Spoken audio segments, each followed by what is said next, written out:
যেটা বলেছি তুই সেটাই করবি।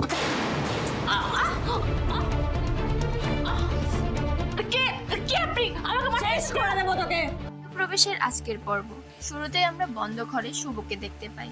শুভ বলছে যে করেই হোক তার এখান থেকে বেরোতে হবে, ঘরে বসে থাকলে হবে না, শম্পার কাছে যেতে হবে। একমাত্র শম্পাই পারে তার আদিকে বাঁচাতে। শুভ ঘর থেকে বেরোনোর জন্য দরজা ধাক্কা ছিল, তখন সামন দিকে মেজমা যাচ্ছিল। তাকে শুভ দরজা খুলে দিতে বললেও সে বলে সেবন্তে কড়া নিষেধ আছে, দরজা খোলা যাবে না। তারপর সেখান থেকে চলে যায়। দৃশ্য পরিবর্তন হলে দেখা যায় লকআপে আদিকে সে আসামি দুজন খুব বিরক্ত করছে। কথার এক পর্যায়ে একজন আসামি বলে, তোর বউয়ের তো অনেক তেজ, সামলাস কি করে? বাস তাতেই আদির রেগে আগুন। শুভকে নিয়ে বাজে মন্তব্য করার সে তাদেরকে খুব মারে। তখন সেখানে এক পুলিশ এসে তাদের ঝগড়া থামায়। তারপর পুলক আর রূপককে দেখানো হয়। তারা কোথাও উকিল খুঁজে পায়নি। তখন রূপক বলে, এই শহরের একটাও উকিলও কেস লড়তে চাচ্ছে না। এটা কি করে হতে পারে? এর পিছনে নিশ্চয়ই কোনো ষড়যন্ত্র আছে। তখন পুলক বলে, তুই কিছু একটা কর, আমার আদিক কি জেলেই থাকবে সারা জীবন? তারপর একজন উকিলকে দেখানো হয় যে আকাশকে ফোন করে বলে, স্যার তারা আপনার চেম্বারের বাইরে দাঁড়িয়ে আছে, আপনি চিন্তা করবেন না, আপনি যখন বলেছেন এই শহরের কেউ কেসটা নেবে না। তারপর আকাশ ফোন রেখে বলে সে কিছুতেই আদিকে জেল থেকে বেরোতে দেবে না। এতে করে আদি জেলে থাকবে, মোহনার সাথে আর কখনো দেখা হবে না। আস্তে আস্তে মোহনা আদিকে ভুলে যাবে। সেখানে মোহনা আসে আর আকাশের কাছে জানতে চায় সে আদিকে বের করার জন্য উকিল খুঁজছে কিনা।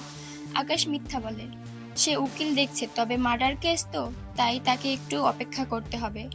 আর মনে মনে মোহনাকে বলে, অসুখ সরাতে ওষুধ খেতে হয়, আর ওষুধ তো একটু তিতা হবেই। পরিবর্তন হলে সেবন্তীকে দেখানো হয়। সে বলে, কলকাতা শহরে একটাও ভালো উকিল নেই।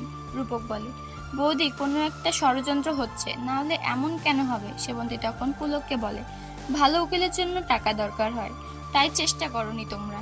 এই বলে সে গহনা খুলে দেয়। তখন পুলক বলে, তার কোনো পাপের সাজা সে পাচ্ছে, না হলে শহরের একটা উকিল নেই। তখনই সেখানে ডোনা দৌড়ে আসে আর বলে, বাইরে মিডিয়ার লোক এসেছে, আমাদের ইন্টারভিউ নিতে চায়। আমি ছোট কাম্মাকে সামলাতে রেখে এসেছি, জানি না কি হয়।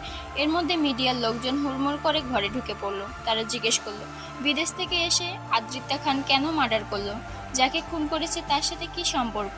তারপর সবাই তাদের বাসা থেকে বেরিয়ে যেতে বলল। শিরিন আর অর্ণাকে দেখানো হয়। তারা শুভর দরজার বাইরে দাঁড়িয়ে আছে। কিছু একটা পড়ার আওয়াজ পেয়ে দরজা খুলে শুভকে খুঁজলে তারা শুভকে রুমে দেখতে পায় না। তখনই দরজার পিছন থেকে লুকিয়ে থাকা শুভ ফিরে আসে আর ওদের বলে, সরি রে বলে বেরিয়ে পড়ে। নিচে নেমে দেখতে পায় সবাই সাংবাদিকের সাথে কথা কাটাকাটিতে ব্যস্ত। এই ফাঁকে শুভ ঘর থেকে বেরিয়ে পড়ে। তারপর আমরা স্বপ্নাকে দেখতে পাই। সে ফোনে কাউকে বলছে কয়েকদিনের জন্য সে কোথাও একটা গা ঢাকা দেবে, সবটা মিটে গেলে সে তার সাথে যোগাযোগ করবে। ততদিন যে জিনিসটা সে রাখতে দিয়েছে সেটা যেন সামলে রাখে। তখনই পিছন থেকে এসে মোহনা শম্পার গলায় দড়ি পেঁচিয়ে ধরে বলে তাকে মেরে ফেলবে। শম্পা কোনো রকমে দড়িটা ছাড়িয়ে বলে সে দোষী না, আসল দোষী মোহনা। সে বলে, তুমি আমার দাদাকে খুন করেছো, তোমার জন্য আদিদা ফেসে গেছে, আমি কোর্টে গিয়ে সব বলে দিব। তখনই বাসার কলিং বেল বাজে। শম্পা গিয়ে দেখে সেখানে শুভকে দেখে ওরা ভয় পেয়ে যায়। আজকের পর্ব এখানেই শেষ।